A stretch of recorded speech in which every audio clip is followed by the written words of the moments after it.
100일 만에 뵙는 것 같습니다. 건강하셨죠? 아유,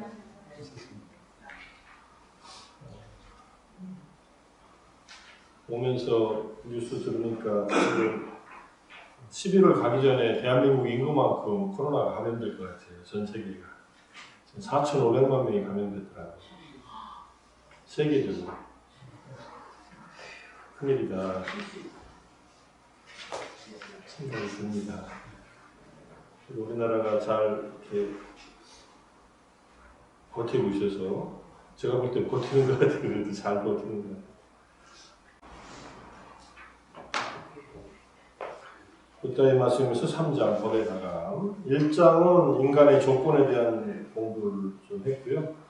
2장은 세상에 빛을 가져오신 분, 부처님에 대한 얘기를 공부했습니다. 부처님께서 이 세상에 어떻게 오셨는가, 불교의 전통적인 입장과 그 다음에 경전 내에서 인간적인 모습을 양쪽 다 보여주면서 두 개 다 우리한테 의미가 있는 것이기 때문에 하나라도 역사적인 붓다의 모습과 신화적으로 보이는 우리들이 이해할 수 없는 부처님의 탄생 또는 성도 이런 가르침을 주실 때 인간뿐만 아니라 천신들에게 가르침을 주셨다는 이런 내용들을 불자들은 적어도 그럴 수 있겠다라고 믿음으로써 받아들여야 불교를 너무 우리 인간의 경험에 축소시키지 않을 수 있는데, 물론 인간 경험이 우리한테는 가장 중요하지만 불법은 그것보다 더 깊고 더 넓다 이렇게 이해하시면서 사실은 인간을 다 이해를 못하고 살지 않습니까? 인간이라는 존재 자체를 다 모릅니다.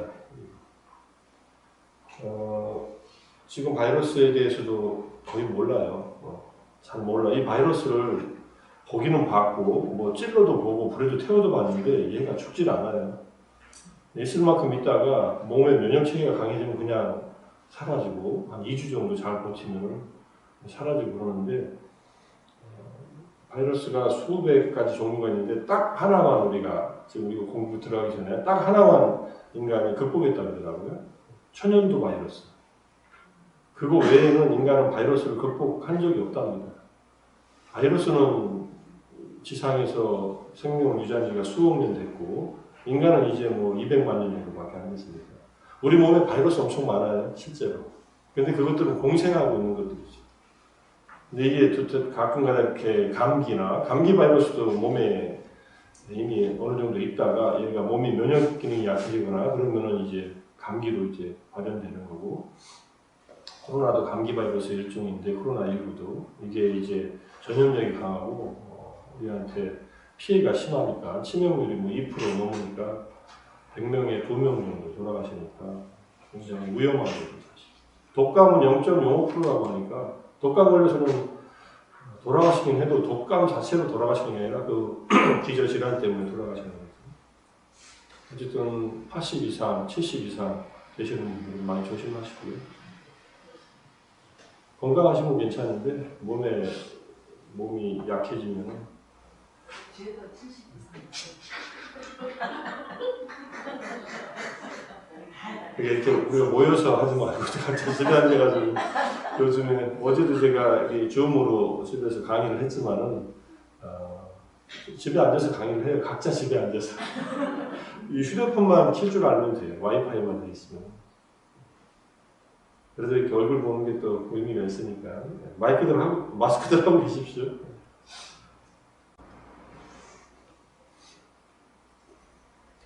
3장은 법의 다가감. 이제 부처님께서 오비구두로 이렇게 법을 전하시고 팔정도를 먼저 설하시고 그 다음에 사성제로 설하셔서 5명의 비구들이 전부 다 수타원이 됩니다. 안약, 혼단약, 아약, 교진녀라고 이제 한국어로 번역되어 있는 교진녀 존재부터 시작해서 한 분 한 분이 전부 다 법의 눈을 얻습니다. 이 법안을 얻었다고 할 때 법안은 열반을 체험했다는 얘기라고 이해하시면 됩니다. 일단 열반을 체험하신 거예요. 완전히 열반을 성취하신 거는 아라한인데 열반을 맛본 것이 수타원입니다. 그걸 견도라고 합니다. 이제 깨달음의 체험을 직접 한 겁니다. 그러면은 이제 변도라고 해서 수타원의 도의 체험이 일어나고 이분들은 5분은 수타원이 되고 나서 부처님께 귀의합니다. 그전에는 정식 제자가 아니었어요.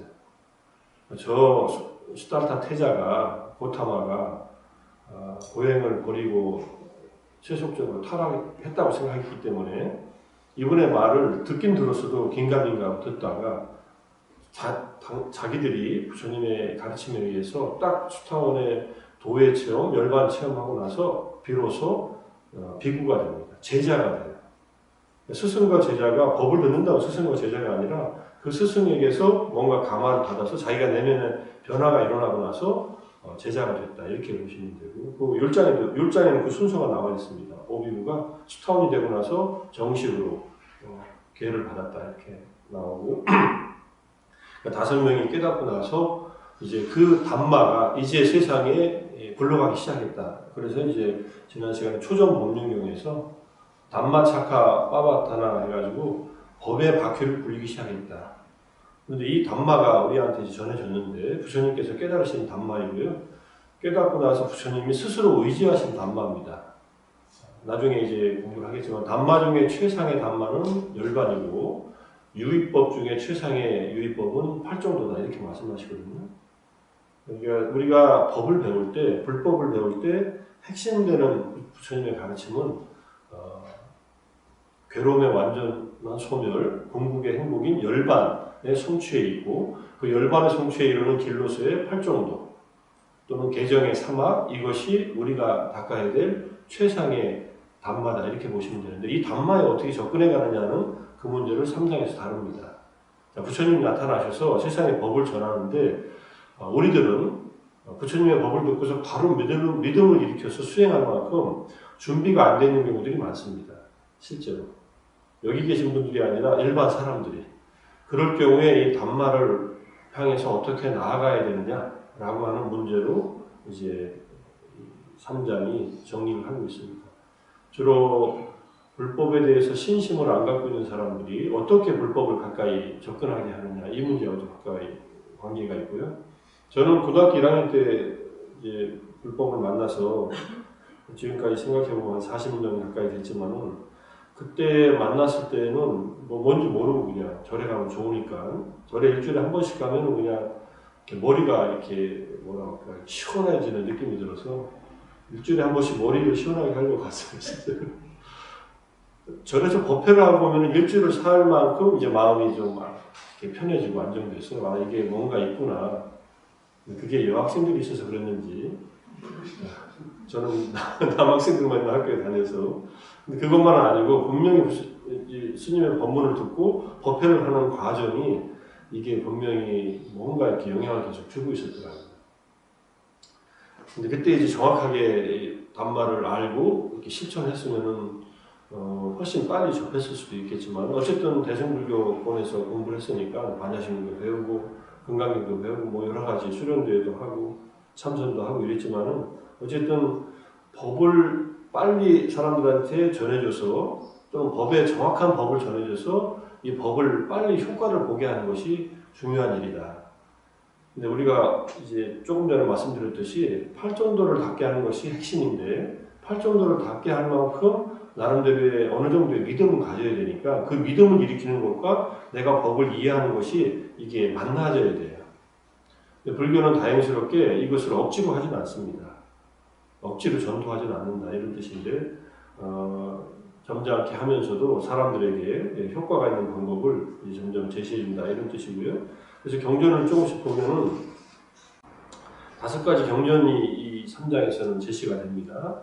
우리가 붓다리 말씀에서는 경전 속에서 부처님의 말씀을 확인하는 그런 책이니까 부처님의 가르침은 비밀스럽지 않다.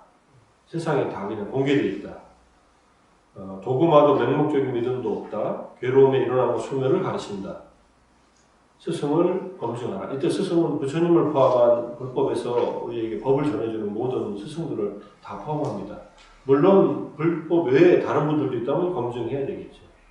그 다음에 진리의 실현을 향한 단계들도 순서적으로 스스로가 확인한다. 자기 경험에 의해서 확인해야 하는 길을 가르치기 때문에 불법에서는 누구에게나 공개돼 가지고 가르침을 준다. 이게 이제 비밀스러운 가르침이 아니라는 말이 주는 의미는 누구에게도 그냥 공개되어 있다는 뜻이라고 이해하시면 되고, 그 내용들로부터 하나씩 이제 보겠습니다. 불교는 권위 있는 경전이나 신의 계시나 오류가 없는 도구마에 대한 맹목적인 믿음을 요구하지 않습니다. 누구에게나 공개되어 있고 개인적인 경험을 타당성 검증의 궁극적 기준으로 삼으라고 얘기합니다. 여기서 중요한 것은 맹목적인 믿음을 요구하지 않는다. 맹목적이라는 말은 무조건 믿으라는 얘기입니다. 맹목적인 믿음은 자기 경험하고 이게 배치되더라도 무조건 믿는 겁니다. 그렇다고 믿음을 믿지 말라는 얘기가 아니라 맹목적인 믿음을 요구하지 않는데 스스로의 경험을 통해서 확인하는 것을 토대로 해서 믿음을 깊이 해나가라 이렇게 얘기합니다. 자, 믿음이 있고 불교는 지혜가 있어요. 한쪽은 믿음이 있고 한쪽은 자기 경험에 의한 확인이 있습니다. 이 두 개가 배타적이지 않다. 서로 간에 상보적이다 이런 뜻입니다. 그리고 실제로 믿음이 강화되는 때는 언제냐면은 자기가 불법을 통해서 경험을 했을 때예요. 그게 이제 우리 식으로 하면 이제 영험이 일어났을 때, 뭔가 효과가 일어났을 때, 기도했을 때 효과가 일어나거나, 뭐 어쨌든 뭐 활공산 갑바위에 올라가서 기도를 하면 한 가지 소원을 이루어준다 하니까 올라가지 않습니까? 근데 올라가서 진짜 기도했는데 딱 한 가지 소원이 이루어졌어요. 그때 가서 기도한 것이. 그러면 갑바위 부처님에 대한 신심이 안 나겠어요? 그렇죠? 그래서 갑바위에는 그렇게 줄을 서서 올라가는 겁니다. 진짜 갑바위 부처님이 이루어졌는지 안 이루어졌는지는 각자의 믿음 속에서 있는 일이니까 뭐 부정할 필요도 공정할 필요도 없지만은 불법을 가지고서 불교의 가르침, 부처님의 가르침을 자기가 믿고서 그 다음에 경험하고서 확인하고서 또 믿고서 확인하고서 이게 계속 같이 갑니다. 양쪽이 균형 있게 같이 가야 됩니다. 그래서 만약에 처음부터 믿지 않으면요 아예 듣지도 않습니다. 처음에는 믿으려고 하는 마음은 이렇게 해야 돼요. 그래도 뭔가 인생에 도움이 되겠지. 2600년이나 내려온 전통이 나에게 해가 되진 않겠지. 또는 이분이, 저는 제가 믿음을 일으킨 가장 기본적인 태도는 그때 고등학교 때 학생회 활동하면서 불교 성전을 읽어보니까 부처님은 완전히 깨달은 분이에요. 부처님의 생애를 보니까. 그래서 이분은 누구한테 의지도 하지 않고 누구한테 존경을 원하지도 않고 헌신을 받기도 원하지도 않아요. 이분 스스로가 완전한 분이에요. 완벽한 분이에요. 근데 이런 분이 뭐 때문에 사람들에게 이 거짓말을 해가지고 무슨 이유로 사람들을 속이겠느냐 이런 생각이 들더라고요. 그러니까 이분의 이 확신에 찬 말씀과 그 다음에 깨달음의 말씀을 내가 이해를 못할 뿐이지 이거를 내가 믿지 않을 이유는 없겠다. 이게 제가 고등학교 1학년 때 들었던 생각입니다. 그리고는 가능하면은 내가 다 이해는 못하지만은 최대한 뭔가 한번 할 만큼만 해보자. 법구경에도 1000가지 말을 외우는 것보다 한 가지 실행하는 게 더 효과가 있다라는 그런 말씀들 그때 법정스님의 법구경에도 늘 읽으면서 조금씩이라도 해보자 이런 마음이 들어가지고 조금씩 법에 있는 대로 가르침에 있는 대로 실천하다 보니까 믿음이 조금씩 더 생기는데 제가 거의 이제 그 경험이 제 안에서 확실하게 생긴 것은 이제 수행하면서부터 미얀마에서 윗바사나 하면서 이게 가능하구나 이 경험이 가능하구나라는 것이 저한테는 믿음이 확고하게 되는데 가장 큰 제 스스로의 경험이었습니다. 그게 이제 소타판다가 되면은 더 이상 물러나지 않는 확고한 믿음이 생긴다. 불법성 삼보와 계율에 대해서 5개를 깨지 않는다. 그거는 자기가 검증해 보면 압니다. 내가 삼보에 대한 믿음이 확고한가? 그 다음에 5개는 지키고 사는 거다. 그래서 자기의 개인적 경험이라고 할 때 이 경험이 자기 안에서 일어나서 스스로 확인할 수 있는 경험이어야 된다. 이런 뜻입니다. 그걸 기준으로 삼을 때 믿음의 길도 열어놔라. 믿음을 닫고서 경험을 하라는 얘기가 아니라 아직 내가 확인하지 못하고 경험하지 못한 것들은 그럴 수도 있겠다 정도로 열어놓고 그 다음에 내가 확인하는 것들을 확인해라 이렇게 검증해 나가고 이렇게 신행을 해나가는 겁니다. 믿고서 행하고 그 다음에 이해하고 정득하고 뭐 신해 행증의 방법이지만은 맨 앞에 신과 맨 마지막에 증이 처음부터 조화를 이루면서 같이 나가야 됩니다. 그래서 제대로 믿은 만큼 실천을 해서 이해를 하고 뭔가 하나하나 체험해 나가고 그 다음에 체험이 될수록 또 믿음이 강화되고 선순환하게 되어 있습니다. 그런데 처음에 들었는데 믿기지도 않는 얘기를 자꾸 부정만 하고 있으면 자기가 그 길을 가려고 하지 않습니다. 자기가 시도를 안 해보면 경험할 것도 없고 경험하지도 않습니다. 경험이 안 되면 또 부정하죠. 가서 기도했는데 제대로 하지도 않고 그냥 설렁설렁 해놓고서 영혼 없다고 기도 잘 안 먹힌다고 하거나 또는 명상을 하더라도 또는 수행을 하더라도 화두를 들더라도 정말 진지하게 열심히 하지 않고 적당히 하면서 결과가 나타나길 바라면은 잘 나타나지 않습니다. 이건 굉장히 세밀한 길이기 때문에 아주 세밀하게 아주 조심해서 그 다음에 아주 주의 깊게 가야 되는 길이라는 것을 수행을 해보신 분들은 이제 아실 겁니다. 그래서 우리들에게 부처님께서 가르쳐 주신 것은 결국은 괴로움과 그 소멸에 대한 것이다. 괴롭지 않느냐? 그럼 왜 괴로우냐? 괴로움의 원인은 무엇이냐? 그 괴로움의 원인을 극복하면 괴로움은 소멸된다. 소멸에 이르는 방법이 있다. 지금 말씀드린 것이 사성제예요. 그러니까 부처님의 이 초기 불교의 가르침의 전체적인 진리는 사성제 안에 다 포섭되고 사성제를 떠나서 따로 불법은 없다. 그리고 팔정도를 떠나서 깨달음은 없다. 성인은 없다. 이게 부처님의 초기 일관된 가르침이에요. 초전 법문에서 팔정도를 제일 먼저 말씀하셨고 마지막 법문에서 수바타한테 설하신 것도 팔정도예요. 팔정도로 시작하셨고 팔정도로 마무리하세요. 법문으로. 우리가 팔정도가 그냥 정견부터 정사유, 정어, 정업, 정명, 정정진, 정념, 정정 이렇게 외우는 것이 아니라 하나하나 정견부터 정정까지 이루는 하나하나를 제대로 이해하고 순간순간 그걸 실천할 수 있을 그런 어떤 마음이 이해가 되고 실천을 하면은 결국은 불법의 길은 그 길을 따라서 괴로움의 소멸로 귀결됩니다. 이렇게 이해하시면은 이 길을 가는 것을 자기가 확인할 수 있고 검증할 수 있고 검증될 때마다 믿음이 더 강화되고 확신이 된다. 사리푸타 존자께서 사자오 전륜성황여행과 거기서 말씀하셨어요. 부처님의 깨달음의 경지는 저도 믿음으로써 받아들입니다. 그건 잘 모르겠습니다. 이렇게 얘기하세요. 사리푸타 존자는 제2인자인데 부처님 다음으로 법의 장군이신데 부처님은 법의 왕이시고 법의 대장군이신데 부처님의 경지는 저도 이해를 못합니다. 얘기합니다. 솔직하게. 왜냐하면 그 경지가 달라요. 아예. 깊이가 달라. 그래서 부처님의 말씀을 통해서 믿음으로써 부처님께서는 이런 분이시라는 걸 제가 믿고서 설명하고 믿고서 받아들입니다. 이렇게 얘기를 합니다. 자, 그래서 부처님조차도 우리는 절대적인 권위를 내세우지 않고 신뢰하고 확신할 수 있을 만한지 검토해보라. 이렇게 얘기를 합니다.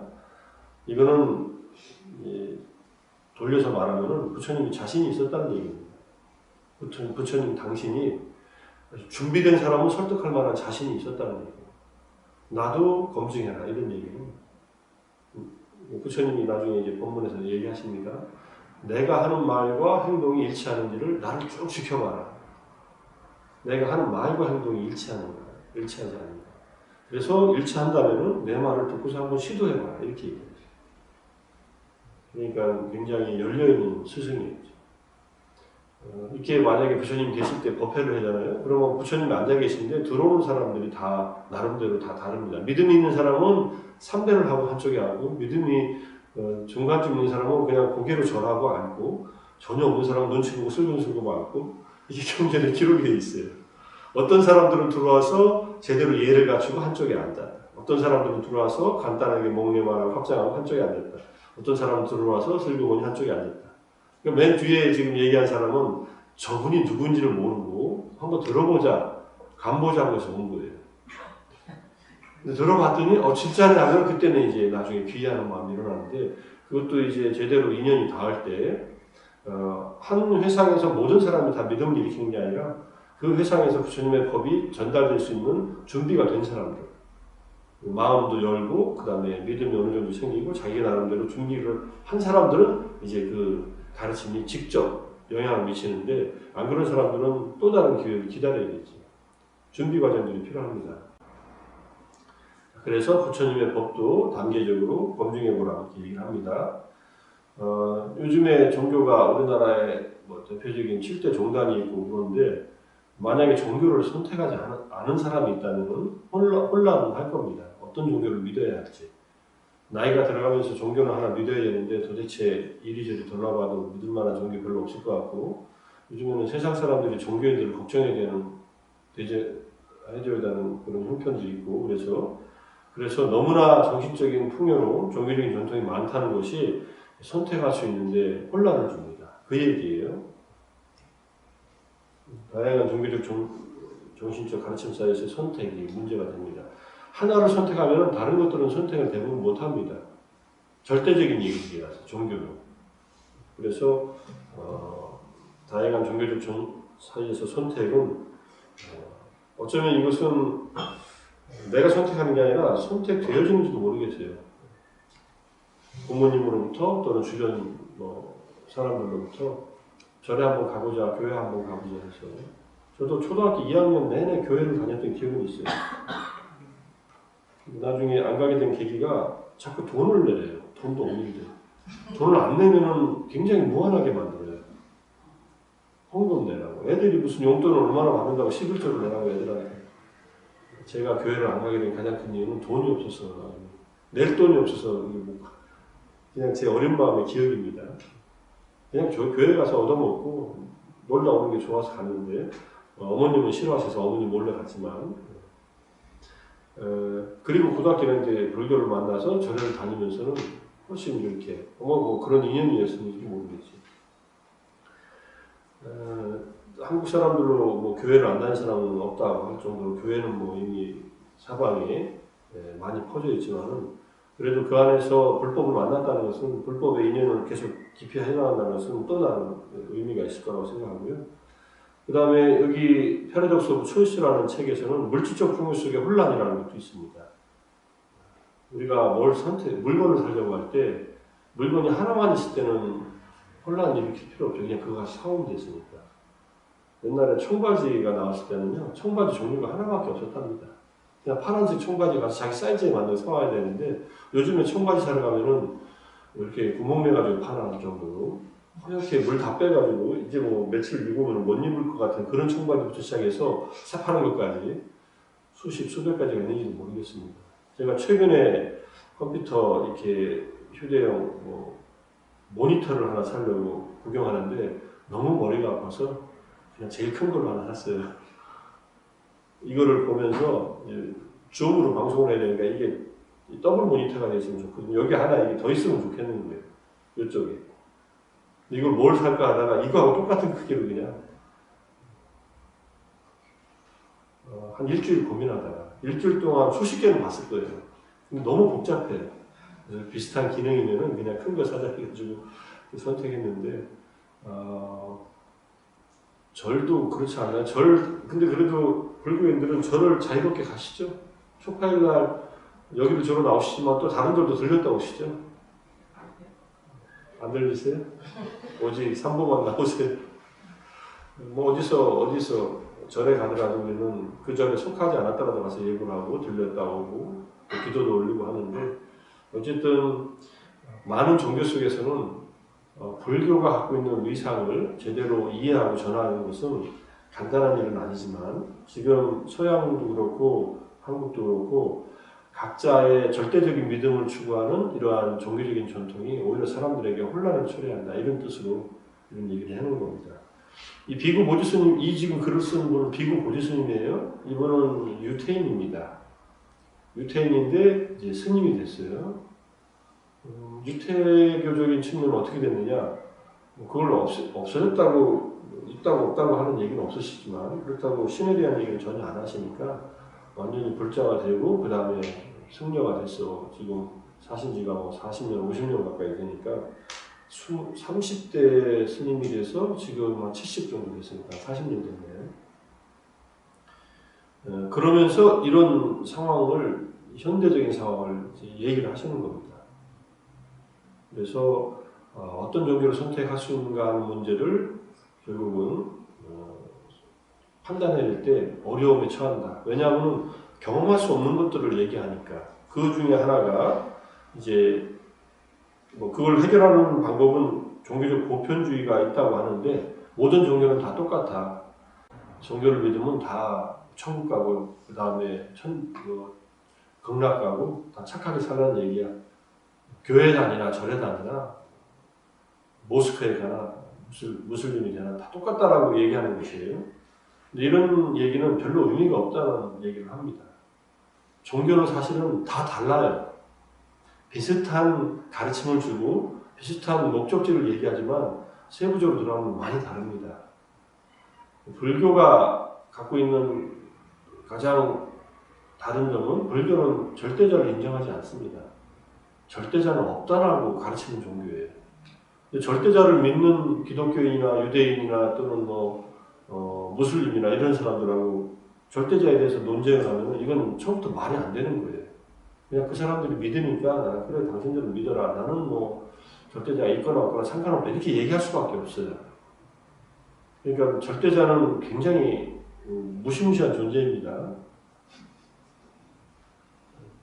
교회 다니면서 제일 무서웠던 게 왜 신이 이렇게 화를 내고 교회 다니면서 나중에 커가지고 이제 대학 다니면서 신학을 이제 기독교 형이상을 배우는데 신이 과연 정의로운가에 대한 고민을 기독교인들이 많이 합니다. 신정론이라고 해요. 테오도시라고 해서 신은 정의로운 존재인가? 정의롭다면 그 정의로움을 어떻게 구현하는가? 그걸 고민을 많이 한다는 얘기는 기독교 역사 속에서 정의에 대한 문제, 올바름에 대한 문제를 고민을 많이 했다는 문제예요. 제가 볼 때는 신은 구약에 나타난 신은 그냥 한 종족의 수호신이에요. 그러니까 그 종족을 위한 신이에요.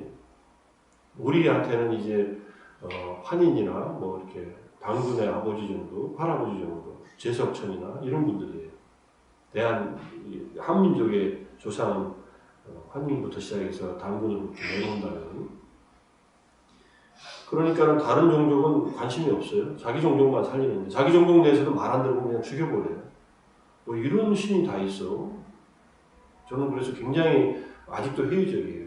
그런 신이라면 인간만도 못한 신이에요. 인간은 그래도 자식을 낳아놓고 애가 말 안 들으면 훈계하고 그래도 죽이거나 이러진 않잖아요. 웬만하면은, 그죠? 웬만하면 옛날에는 그랬을지 몰라요. 요즘은 죽이면 큰일 나죠. 자식이라 하더라도. 그래서 그런 절대적인 신을 믿는 것은 불교는 처음부터 부정한다. 그럼 기독교인들은 다 부정하느냐? 기독교인들은 기독교인으로서 그냥 인정하는 거지. 그래서 절대자가 없이도 우리는 스스로 자기 안에서 충분히 자유와 구원을 이룰 수 있다는 것을 확인할 수 있는 그 수준까지가 그래서 우리는 신앙 생활을 통해서 자기의 불교 실천을 통해서 확인을 하지 않으면 결국은 마지막에 많이 흔들립니다. 가는 길에 흔들려요. 야, 이러다가 신이 있으면 어떻게 되나? 괜히 심판받고 지옥 가면 어떻게 되나? 이게 불교적인 그 이해와 믿음에 대한 확신이 없으면 그런 갈등에 빠질 수 있습니다. 기독교의 신을 우리가 부정하듯이 타종교인들은 불교의 윤회를 부정해요. 그리고 업을 부정해요. 업설을. 이 업과 윤회는 우리가 이해할 수 있는데 굉장히 한계가 있습니다. 우리 스스로가 윤회를 지금 경험적으로 확인하는 것은 극히 극소수의 수행한 분들을 빼놓고는 못합니다. 그죠? 전생이 누군지 기억 안 나시죠? 기억하고 있는 부처님이나 수명통을 얻은 분들이 얘기하는 걸 통해서 이렇게 전생이 있구나라고 확인할 수 있지 우리들은 경험한 적이 없습니다. 수행을 하면 경험할 수는 있어요. 그것은 그 길이 우리한테 열려있지 않다는 것뿐이지 없다는 것은 아니라는 얘기인데 그래도 그럼 수행을 아예 안 하고 부정하는 왜 다른 종교인들은 윤회 자체를 부정하죠. 윤회를 부정하는데 반토막만 인정해요. 기독교는. 전생은 없는데 내생은 있어. 그래서 이 생에 한 번 산 걸로 영원히 정해져. 이런 불합리한 것도 좀 이상하지. 이 생에서 기독교를 안 믿었다고 영원히 지옥에 가? 아유, 이런 그것도 내가 신에 대한 불신을 하는 것도 한 가지. 자기를 안 믿었다고 영원히 괴롭혀? 아니면 영원히 괴로운 곳에 처박아나? 이거 이상하잖아요. 그죠? 평생을 자기 말 안 들었다고 자식이 죽은 뒤에 너는 평생 동안 평생이 아니라 영원히 괴로워하라고 그렇게 가져놓는 부모가 어디 있어요? 그런 지옥을 만들어놨다는 것도 우습고, 만들었다면 신이 다 만들었다며 감옥도 만들고 천상도 만들고, 그리고 말 안 들으면 다 지옥에 보내고, 말 듣는 애들만 골라가지고 천상으로 그것도 다 골라가지고 또 보내고, 이거는 너무 유치한 생각이에요. 불교는 훨씬 더 자유롭게 믿음과 관계없이 행위에 의해서 그 행위의 결과로 지옥에도 가고 천상에도 가고, 그 다음에 정말로 우리가 팔정도의 좋은 이 선업을 갖기로는 이 3계에서 벗어나고 이렇게. 그는 종교적 믿음하고 일단 관계가 없습니다, 실제로. 믿음이 있으면 훨씬 정화의 힘이 강해져요. 그런 실천을 할 수 있는 토대가 강해져서 믿음은 우리에게 엄청나게 좋은 조건을 만들어주지만 믿음이 유일한 조건이 아니다, 이렇게 얘기해요. 믿음은 좋은 조건이지만 믿지 않고서도 불교도 얼마든지 실천할 수 있습니다. 불교를 믿지 않고서도 오계 잘 지키고 보시 잘하고 해서 천상에 갈 수 있습니다. 그리고 계를 불교인보다 더 잘 지키는 다른 종교들도 있습니다. 그러면 그 행위가 그 사람들을 변화시키는 거지, 믿음도 행위 중에 하나예요. 믿는 마음 자체죠. 이게 의도적인 행위 중에 하나예요. 그러니까 그런 요소들이, 여러 가지 요소들이 있어서 존재를 결정한다, 이런 뜻으로 얘기하니까. 근데 어쨌든 윤회하는 것, 우리는 업의 상속자라고 하는 것, 우리가 어느 정도는 이해를 해도 전부 다 이해를 못합니다. 부처님이 중생의 머리로서 이해하지 못하는 것 중에 하나가 업의 과보예요. 업이, 우리는 의도적인 행위를 해서 업을 짓는데 과보가 어떻게 나타날 줄은 다 이해를 못해요. 너무 복잡해서, 너무 많은 것이 얽혀 있어서. 그러니까 우리의 지혜의 능력을 벗어나 있다고 얘기합니다. 그걸 다 보는 분은 부처님밖에 없어요. 부처님의 지혜가 그래서 중요한 거예요, 사실. 그래서 대승불교가 나타나게 된 이유는 그런 붓다여야만 제대로 중생들을 제도할 것 아니냐 해서 붓다의 길을 추구하는 거예요. 아라한들도 그걸 다 보지 못합니다. 내가 아라한이 됐어요. 근데 누가 찾아와서 이 법을 구할 때 그 사람에게 맞는 법을 줄 수 있는 능력이 아라한테는 없습니다. 아주 간단히 말해서. 아라한이 그럼 할 수 있는 일은 뭐냐? 당신이 수행한 길을 가르쳐 줄 수 있는 능력은 있어요. 이게 맞으면 효과가 있어요. 안 맞으면 효과가 없어요. 이게 법이 잘못돼서가 아니에요. 둘이 안 맞는 거예요. 스승과 제자가. 아니면 제자의 근기가 이 스승의 근기하고 서로 다른 거예요. 이거 어떻게 하겠어요? 그럼 다른 스승을 찾아가야죠. 저분이 잘못된 게 아니에요. 이 제자도 잘못된 게 아니에요. 이거 둘이 같이 만나야 돼요. 줄탁 동시처럼. 이게 반반이라고 해요. 티베 스님한테 스승과 제자가 어떻게 만납니까? 서로 반반의 노력으로 만납니다. 이렇게 얘기하더라고요. 가나서는 어떻습니까? 한국에 지금 남아있는 수행 전통. 수행자들이 스승을 찾아갈 때 정말 그렇게 만나나요? 치밀하게? 이 전통이 연결되지 않으면 수행의 결과로 나타내기 쉽지 않습니다. 혼자서 노력해가지고 이 길이 그렇게 만만한 길이 아니에요. 자, 그래서 스승과 제자가 함께 만나졌을 때 이게 가능하기 때문에 우리가 부처님의 깨달음에 대해서 볼 때 부처님이라고 하는 존재가 누구라는 것을 이해할 때 그냥 대략 보면 안 됩니다. 훨씬 우리가 이해하는 것과는 다른 차원의 지혜가 열린 분이다. 그러니까 그거는 믿어라, 이런 뜻이에요. 자, 불교에서 믿음의 뿌리는 부처님의 깨달음을 믿는 거예요. 부처님이 어떤 분이라는 것을 믿는다는 것은 부처님은 깨달았다는 사실. 근데 그 깨달음의 내용이 나한테는 다 알려지지 않고 내가 다 알 수 없어요. 그러니까 믿는 거죠. 그러니까 그 깨달음에 도달해서 오직 붓다와 붓다만이 서로 안다는 그런 법화경의 말씀처럼 그런 경지가 될 때만 그건 알 수 있어요. 그러니까 알지 못한, 그 경지가 안 됐으면 믿음으로써 일단 받아들여라. 붓다는 깨달은 분이다. 무엇을? 온 우주의 진리 전체를. 세간의 진리 전체, 출세간의 진리 전체. 그게 사성제이다. 사성제 외에 다른 진리가 없으니까 세속의 진리, 출세간의 진리 다 양쪽 측면에서 완전히 깨달은 분이다. 이것이 이렇게 확고하게 자리를 잡도록 불법을 공부하고 이해하고 실천하고 이렇게 해나가야 됩니다. 그냥 부처님이 복을 주실 거야. 부처님이 복을 주시나요? 여기다가 과일 올리면은? 여기다 과일 올려서 복 받는 게 아니라 그 과일을 나눠 먹을 때 복을 받는 거예요. 우리가 공양을 올린 그 음식이 사람들에게 다 건강을 유지시키는 음식으로 이렇게 회양하고 다 같이 먹을 때. 그냥 여기 올려놓고 여기 써보면 뭐예요? 부처님이 다 드셨어요? 그럼 공덕이 저는 별로 될 거라고 생각 안 해요. 물론 올린 것 자체가 신심이 일어나면 공덕이 일어나지만 어떤 행위가 결과를 발생하려면 그 행위에 의해서 누군가가 이익을 봐야 됩니다. 덕을 봐야 돼요. 그래서 우리가 모여서 같이 공양도 하고 하면서 서로 이렇게 이런 공덕을 짓는 행위를 같이 하는 이유가 그래서 그런 겁니다. 자, 부처님의 깨달음에 대한 믿음이 우리는 업과 그 과보에 대한 믿음하고 연결됩니다. 윤회도 연결됩니다. 윤회 확인 못했다고 해서 부정하지 말고 부처님이 바로 노진통 마지막 깨달음 얻기 바로 그 전날 6시에서 10시 사이 초야에 얻은 깨달음은 숙명통 아닙니까? 숙명통은 전생을 다 봤다는 얘기예요. 볼 수 있는 데까지 봅니다. 다 볼 수 없어요. 전생은 끝이 없이 과거로 가니까. 볼 수 있는 데까지 보시고 그 다음에 천안통은 그 업이 어떤 과보로 어디에 태어나는가는 것이 보이는 거예요. 우리가 죽으면 어디서 태어나는데 그걸 보는 눈이 천안통입니다. 천신들이 보이는 게 아니라 그래서 사생지라 그래요. 죽고서 다시 태어나는 것이 보이는지 직접 보여요. 누가 딱 죽으면은 이 존재는 어디 가서 태어났는데 이렇게 보이는 거예요. 천안통이에요. 그 다음에 마지막에 번뇌를 없애버린 누진통까지 얻었을 때 부처님은 비로소 이제 당신의 깨달음이 완전해졌다는 것을 아셨는데 그 첫 번째 깨달음이 숙명통이라는 것, 윤회를 완전하게 이해했다는 것, 그리고 윤회하는 그 조건의 관계에 있어서 완전히 아셨다는 것.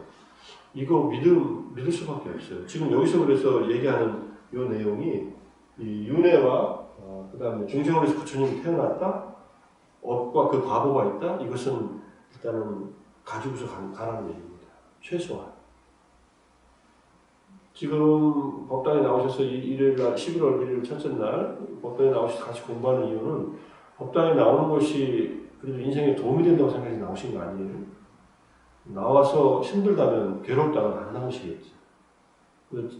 이제 코로나 때문에 잘 못 나오시다가 다시 법회를 열고 그래도 비가 오더라도 이렇게 굳은 날씨에 차를 가지고서 저는 차가 많아서 오늘 많이 오셨구나 이렇게 생각했더니 차에 한두 명 타고 오신 것 같아요. 그래서 어쨌든 대중교통 못 이용하시는 많은 분들 불편하셔서 못 오셨다는 건 이해는 하지만은 그래도 나오시는 분들은 이런 날씨에 이런 시국에도 부처님 법을 같이 공부하는 것은 나에게 이롭다, 유익하다. 이것을 이해하고서 이렇게 나오시는 거예요. 그래서 종교 보편주의의 문제로 해결된 문제도 아니고 우리가 이해 못한다고 해서 다 묻어놓을 것도 아니지만 불자라면은 주님이 이 세상에 오실 때 연민의 마음으로 그 가르침을 우리에게 이익되게 하도록 오셨다. 그런 것들을 우리가 경험을 통해서 확인해 나가야 된다. 그래서 불법을 신앙하면서 신행하면서 이익을 얻어야 된다. 저는 그 이익을 얻는 단계들을 이미 우리가 초기부교 산책에서 얘기하고 쭉 얘기를 앞으로도 계속 얘기할 겁니다. 보시를 하고 삼부의 귀의를 하고 계를 지키고 명상을 해서 사무량심을 닦고 그 다음에 윗바사나의 지혜를 갖추고 통찰력을 얻어서 마지막 열반을 경험할 때까지 이게 쭉 올라가야 돼요. 이 생에서 할 수 있는 데까지 하시고 이 생에서 그 업을 지은 그 힘을 가지고 다음 생으로 연결돼야 돼요. 이 생에서 진짜 수행의 힘을 갖추지 못하고 이 생을 마감하면은 어떤 업이 죽을 때 나타날지 모릅니다. 죽을 때 지은 업이 가장 강렬하게 나타나고 근데 죽을 때는 업을 잘 못 지어요. 마음이 약해져서 수동적으로 되는 거예요. 그러니까 평소에 늘 하던 업이 나타나거나 가장 무거운 업이 나타나거나 무거운 업은 지으신 분은 거의 없으시겠지만 오무간업 부모를 죽이거나 아랑을 죽이는 경우 부처님 안 계시니까 승보에 이게 화합을 깨는 경우도 없으니까 이게 오무관업이에요. 다음 생에 무조건 지옥에 가게끔 결정되어 있는 5가지 업이에요. 부모 중에 한 사람을 살해하는 거예요, 직접. 이때 살해라는 것은 업을 지을 때 업은 3가지로 이루어져요. 하나는 의도가 있어야 돼요. 그 다음에 말과 행동을 해야 돼요. 결과가 나타나야 돼요. 부모님 빨리 죽었으면 좋겠다 이렇게 마음먹었는데 코로나 걸려서 돌아가셨는데 이러면 내가 죽인 것 같지만은 내가 죽인 게 아니에요. 바이러스 때문에 돌아가신 거지. 근데 그 마음 때문에 괴로워할 수는 있어요. 부모님 오랫동안 편찮으시니까 그냥 빨리 편하게 가셨으면 좋겠다 이런 마음을 먹었다면, 근데 그거를 말로 했는데 결과가 그렇게 됐어. 그러면은 1초라도 죽음을 당기면은 그건 악업이에요. 죽인 건 아니더라.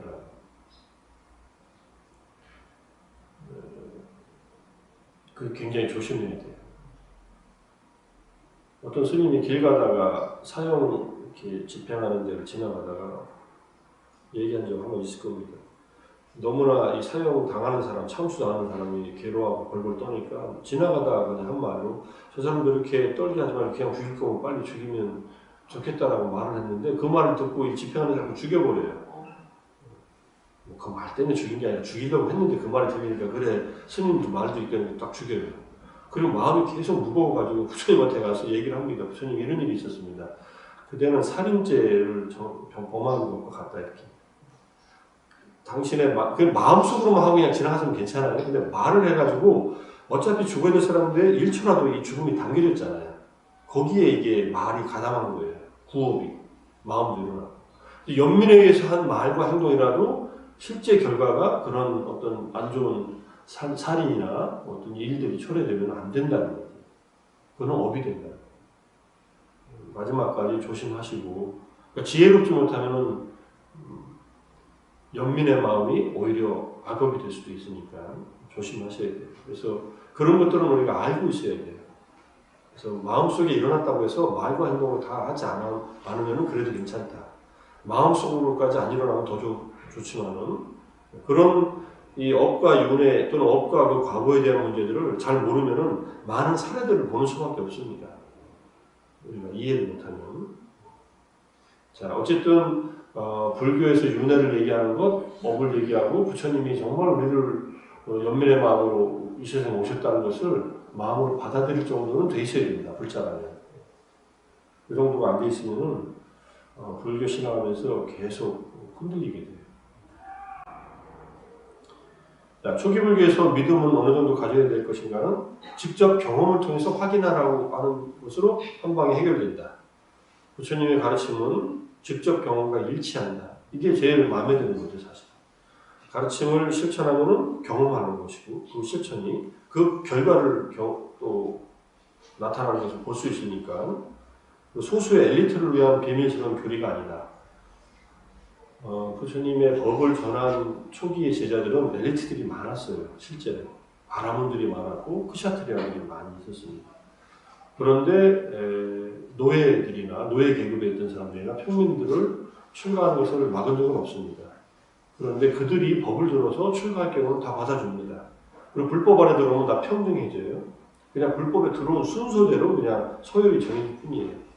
불법 안에는 카스트 제도가 먹히지 않았는데, 그래도 생각해 보세요. 당시에 기라성 같은 지식인들, 의식 있는 바라문들, 그 다음에 크샤트리아 왕족들이 출가하면은 출가하셔도 어느 정도 있지 않았을까요? 당연히 있었겠죠. 중간에 부처님 법을 전하려고 할 때 이 엘리트 얘기니까 어떤 바라문 출신의 제자들이 부처님 가르침을 각 지역에서 온 많은 비구스님들이 지역의 말로서 막 이리저리 시끄럽게 하니까 부처님께 건의를 합니다. 좀 그 깔끔한 언어로 부처님 가르침을 전하게끔 정리했으면 어떻겠습니까? 제가 깔끔한 언어라고 했지만 찬다소라는 말이 있어요. 찬다소라는 말은 여러 가지로 의미하지만은 아마 산스크리트의 운율에 맞게 가르침을 정비해서 좀 잘 전하면 어떻겠습니까? 이렇게 제안을 하니까 부처님께서 내 법은 그렇게 전할 필요가 없고 각자의 언어로 전하면 된다. 각자의 언어. 각자의 언어는요, 경상도 사람은 경상도 사투리로, 제주도 사람은 제주도 사투리고, 뭐 함경도 사람은 함경도 사투리고, 서울 사람은 서울 사투리고, 서울도 방언이 있잖아요. 표준말이 돼가지고 방언이 이제는 너무 살지만 각자의 언어로 자기가 법을 듣고 이해할 수 있는 적합한 언어로서 전하라. 이게 불법이 다양화되고 여러 지역으로 퍼져나가면서 그 지역의 언어로 번역되게 된 계기입니다. 우리도 한글로 지금 공부하잖아요. 만약에 그 당시에 부처님이 그래 그러면 우리가 어려운 산스크리트를 배워서 다 교육시켜서 그걸로 통일하자 이랬으면은 아마 불법이 인도를 벗어나기 어려웠을 거예요. 번역도 잘 안 했을 거고. 그래서 불법은 누구에게나, 우리는 이제 한글이 있으니까 한글 체계 안에서 우리 한글이 만들어진 것도 사실은 불법을 확보하는 방법 중에 하나였어요. 실제로 세종대왕이 그랬고, 뭐 나란마삼이라는 영화는 이제 이쪽 전해오는 얘기를 주로 한 얘기지만은 신미대사가 한글 창제에 주도적인 역할을 했다는 그런 뜻으로 우리 불법 안에서 전해놓은 얘기를 바탕으로 해서 만들었지만은 실제로 한 행동을 보면은 한글을 만들고 제일 먼저 한 게 불경원해입니다. 팔만대장경이 있어도 한문 모르면 까막눈 아니냐. 그러니까 부처님의 경전을, 그래서 제일 처음에 지은 게 석고상절, 월인청강지고. 이게 뭐예요? 부처님의 일생이에요. 부처님의 생애는 한글로 읽을 줄 알아야 되지 않느냐. 이래서 지은 거예요. 물론 용비어천가도 한글로 짓고, 그건 조선왕조의 정당성을 입증하기 위해서 지은 거지만, 그래서 석고상절, 월인청강지고는 부처님의 가르침을, 부처님이 누구인가를 세상 사람들이 한글로 읽게끔 해준 거예요. 그 다음에 뭐 법화경원에, 금강경원에 수많은 언해본들이 나오잖아요. 물론 사서언해도 나오고, 사서도 한글로 번역한 것들이 나오지만은, 그런 집현전 학사들이 했을 거고, 스님들은 전부 다 당시에 그런 언해 작업에 몰두했을 거라고 할 수 있습니다. 그러니까 법이 퍼지는데 한글이 큰 기여를 했다. 이렇게 이해할 수도 있어요. 그러니까는 그것이 부처님의 이 초기불교의 가르침하고도 연결되어 있고, 소수의 엘리트들만 우리가 가르침이 아니라는 것은 굉장히 다행스럽다. 이렇게 볼 수 있습니다. 자, 비밀주의는 사견과 혼란스러운 생각의 특징이다. 이렇게 얘기를 합니다. 사견과 혼란스러운 생각의 특징이라고 하는 말은 잘못된 견해를 갖고 있으면 감추려고 한다는 뜻이에요. 부처님의 가르침은 해와 달처럼 널리 찬란히 모두에게 비춘다.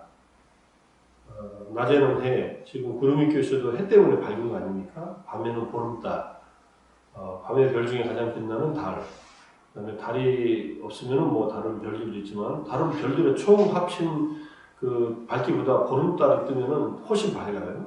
이런 보름달, 또는 밤에 우리가 밝히기 위해 쓰는 등불, 이런 불빛이 있는데, 부처님의 가르침은 세상에 아무것도 감추지 않고 그냥 확 드러난다. 이런 뜻이고요. 비밀 망토로부터 해방은 직접 경험 체험으로만은 가르침의 절대적이다. 그러니까 망토 속에다가 비밀스러운 거 감추고 속에다가 뭘 감추고 있는 것으로부터 벗어나야 된다는 얘기. 그래서 개인이 자신의 경험 속에서 원리들을 검증하도록 가르쳤다. 범부의 한계를 뛰어넘는 독특한 형상의 경험을 체득함으로써 완전히 깨달을 수 있다. 범부의 경험을 중시했지만은 그 경험은 한계가 있다는 것도 가르치셨어요. 범부가 내가 경험한 것이 진리고 이게 다야 하면은 우물안 개구리예요.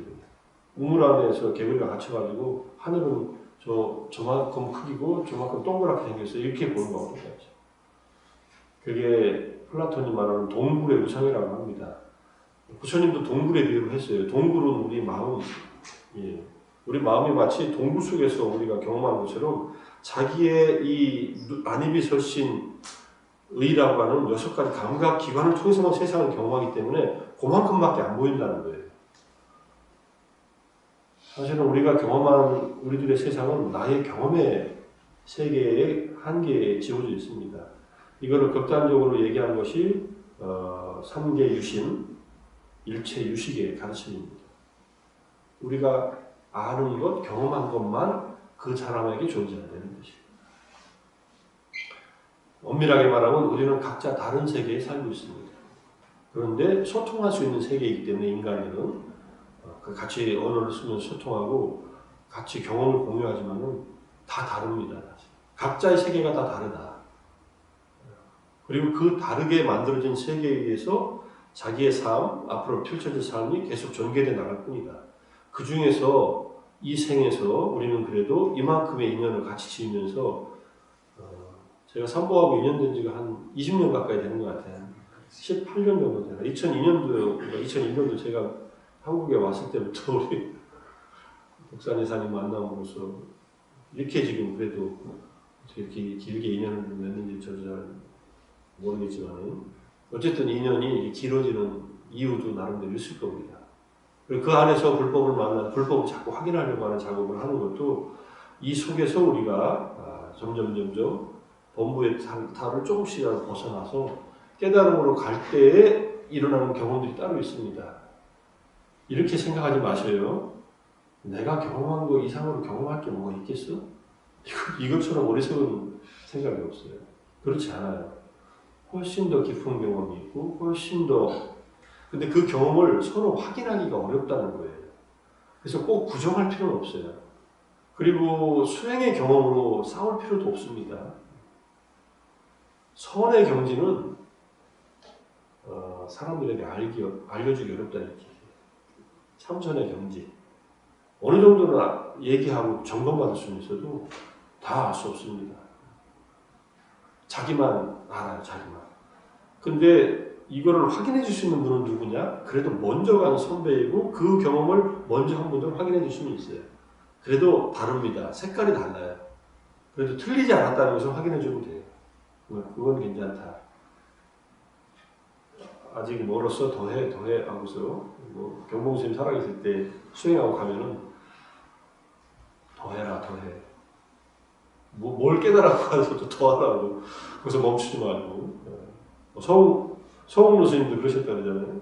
더 가라. 멈추지 마라. 그게 아니다. 그렇게 멈추지 않고 가는 길에서 계속 자기가 경험했던 것 한꺼풀 먹고 이렇게 가는 그런 수행이라고 하는데 그래도 그 각자 가는 길에서 경험하는 것들은 토대가 된다는 뜻이에요. 불완전 하나만. 범부로서의 토대도 있고 더 나가면 나갈수록 근데 너무나 이 토대를 너무나 이것만이 절대적이다 이렇게 믿으면은 이제 다른 법들을 받아들일 마음이 안 생겨요. 그래서 그렇게 하면 안 된다. 그렇게 편집적이고 그다음에 자기 경험에 갇혀서는 안 된다. 자기 경험을 소중하게 생각하되 그 경험의 한계를 인정하고 이 경험하지 못한 것에 대해서는 믿음을 갖고 접하고 경험한 것은 토대로 갖고서 한 발짝 더 나가야 됩니다. 그게 이제 이 마지막 얘기입니다. 완전히 깨달을 수 있을 때까지는 경험의 양상들을 계속 확장시켜 나가고 깊이 있게 해나가야 됩니다. 우리가 전혀 예상치도 못한 그런 경험들이 일어날 수도 있습니다.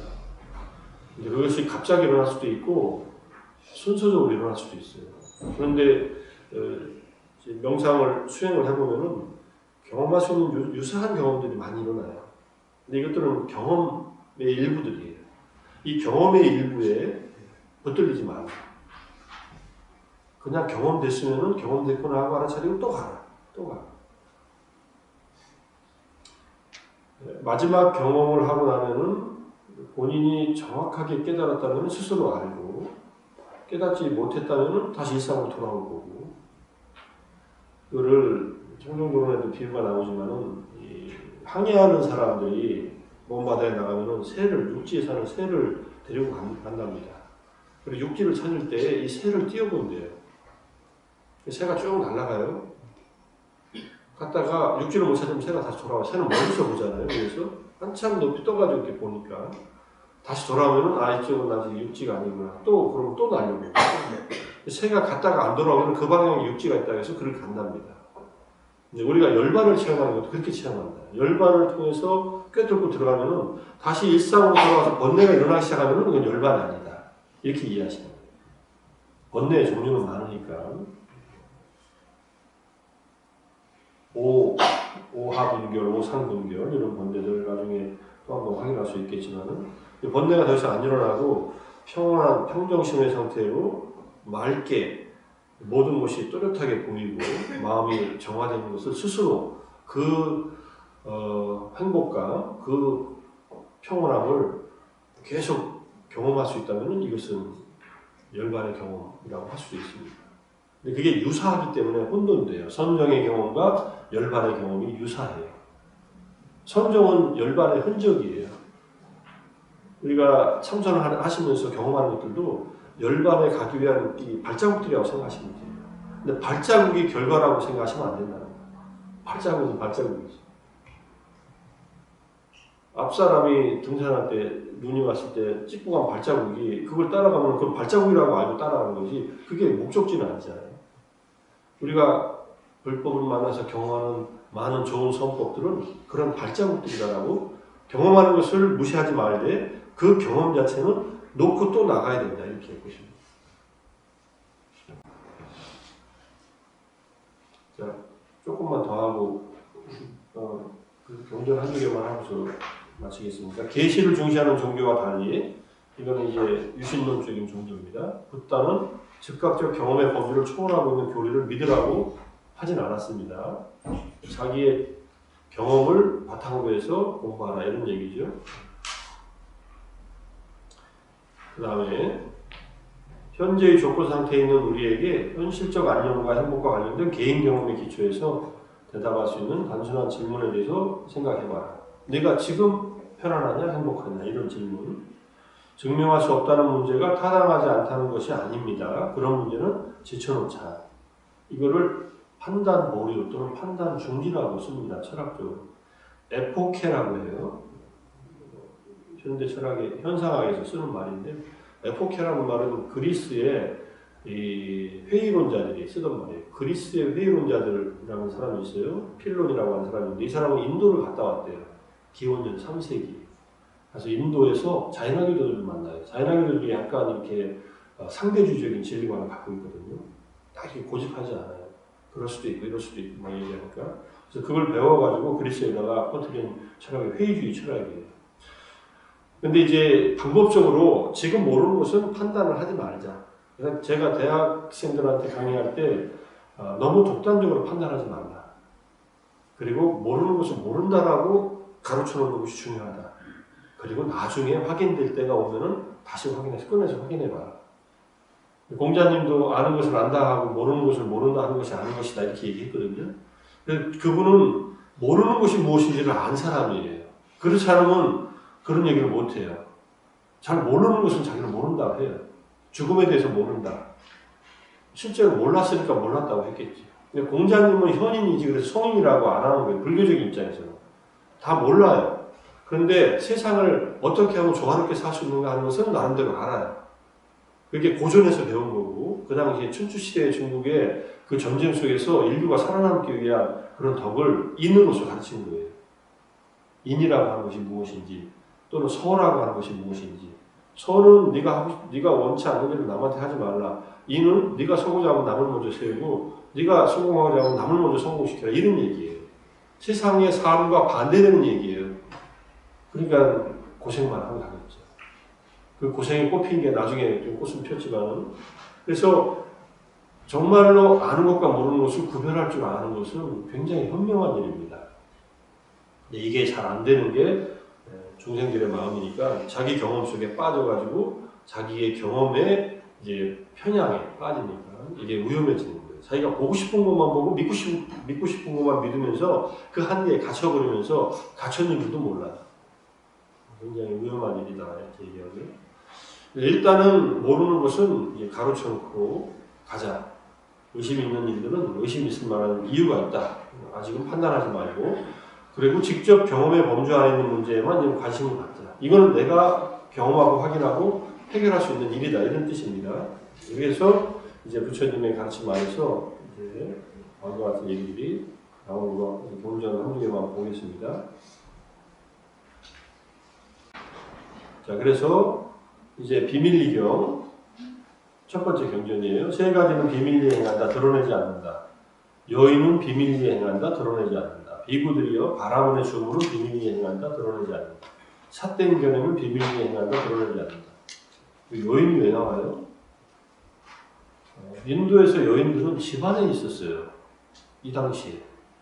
요즘에는 뭐 여인들이 밖에 많이 다니지만 여인들이 그냥 밖에서 다니지 않습니다. 그냥 집 안에 있으니까 잘 모르죠, 사람들이. 집 안에 있는 여인이 뭘 하는지 잘 모르잖아요.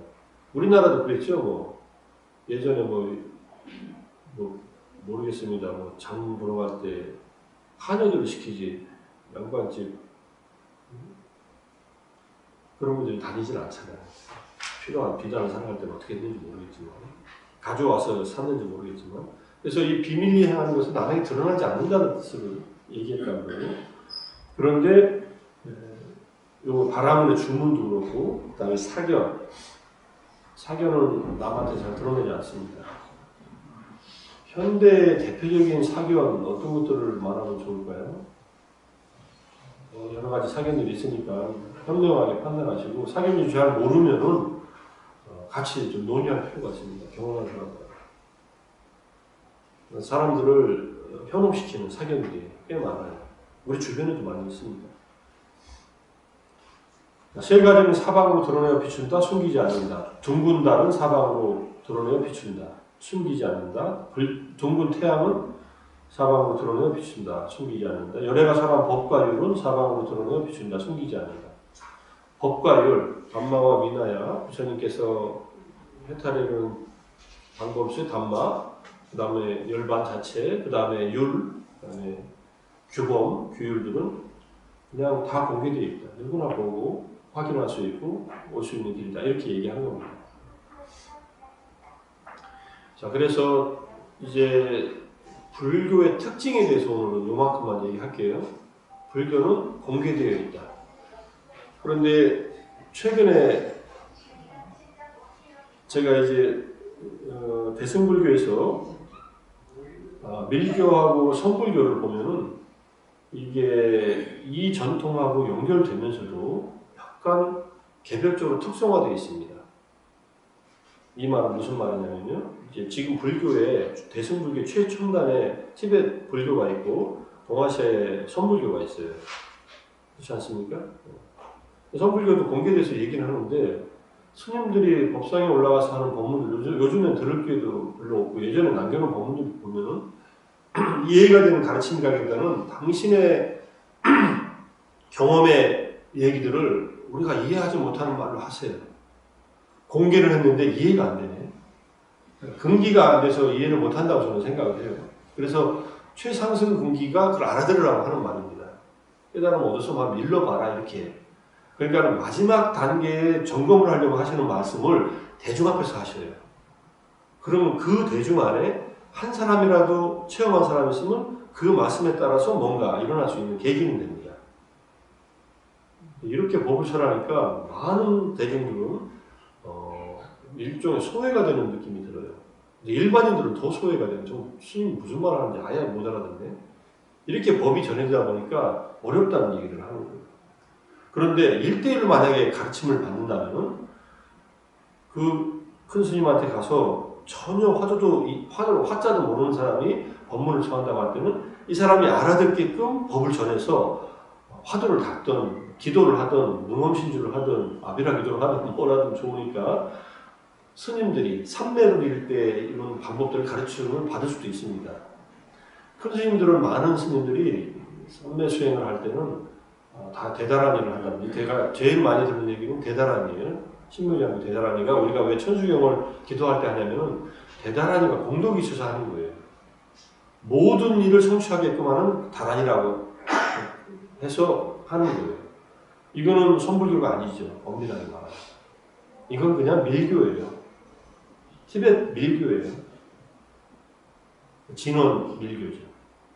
근데 그게 결합되어 있어요. 그러면 티베트 밀교 안에는 선불교의 전통이 들어가 있어요. 그걸 족첸이라고 해요.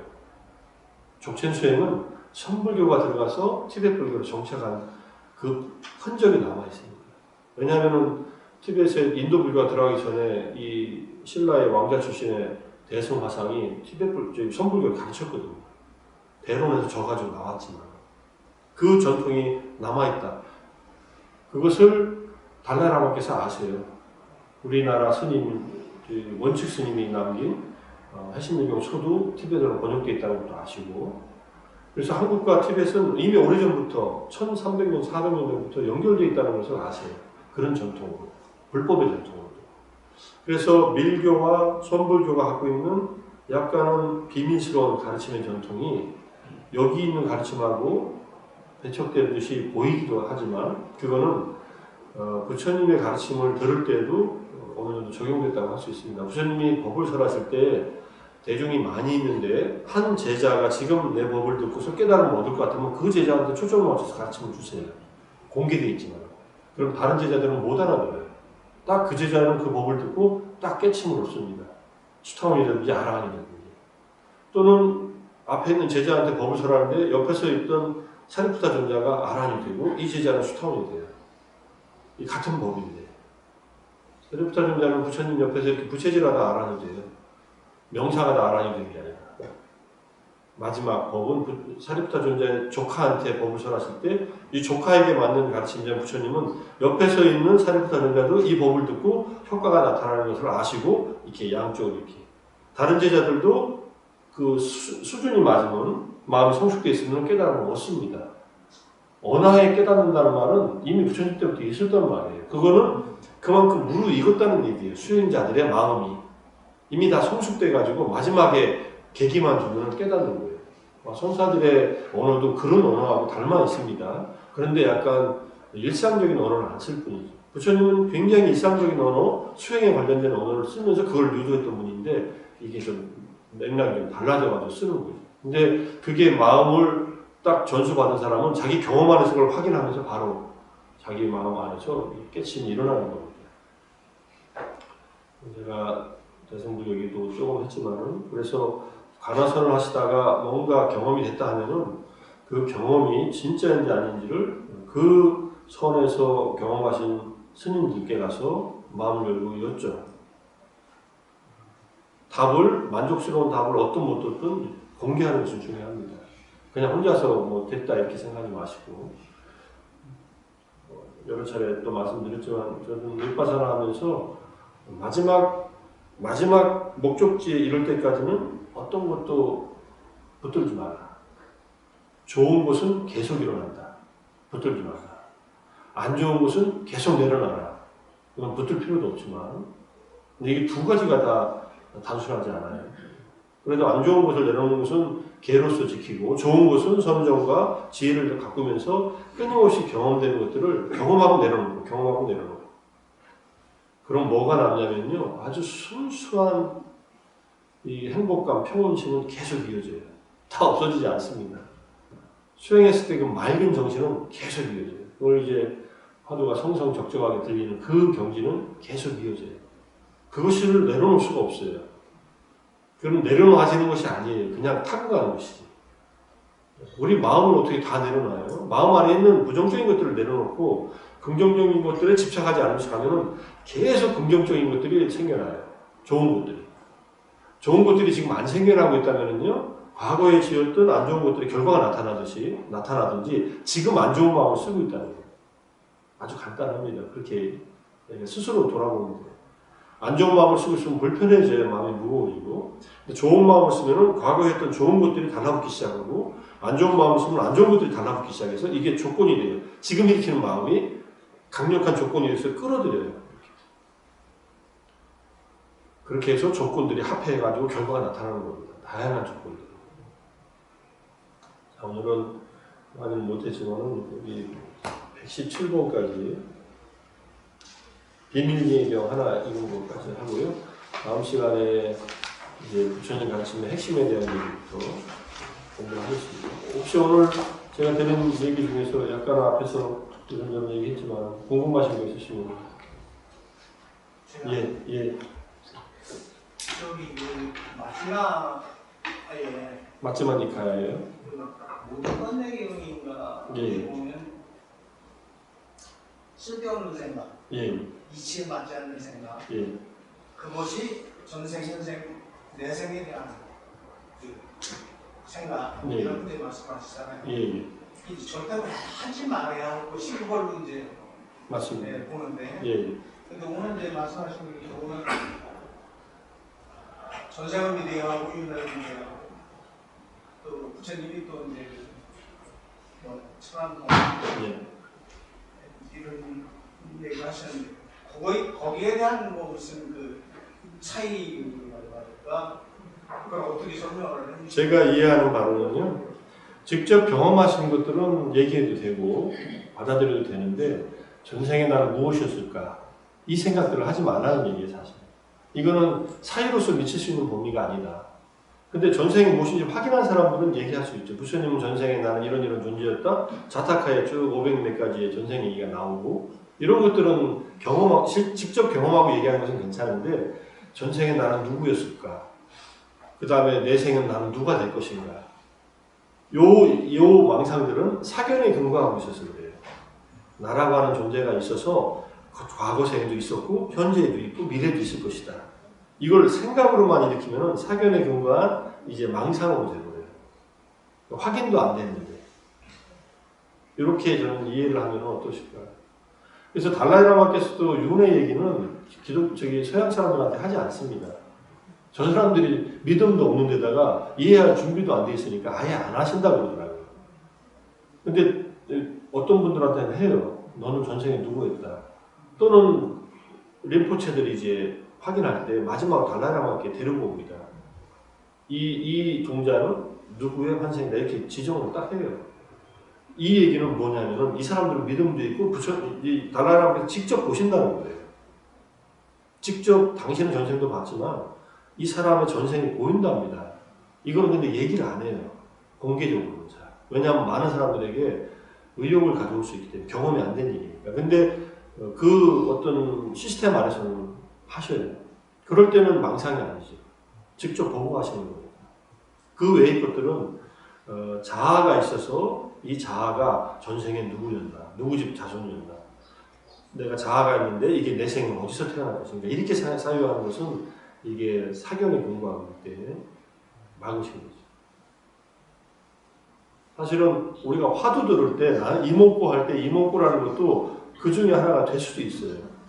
그런데 화두의 가르침은 더 근원적으로 우리의 불성에 또는 뭐 우리 궁극적인 어떤 그 본성에 맞닿아 있기 때문에 좀 다른 차원에서 이해할 맥락이 있을 수도 있습니다. 그건 제가 다 판단하기는 지금 어렵거든요. 지금 우리가 경험이 안 되면서 전생에 나는 누구일까 이런 생각 혼자 아무리 안 해서 한다고 확인 안 된다는 거예요. 그런 망상을 피지 마라 이런 얘기입니다. 단지 전생이 있었고 그래서 현생도 있고 내생이 있다는 것 정도만 마음으로 받아들이고 지금 열심히 잘 살아라 이런 정도. 지금 확인할 수 있는 것 내에서 활정도를 닦으면서 살아라. 이 정도 해도 거기서부터 시작하라는 얘기죠.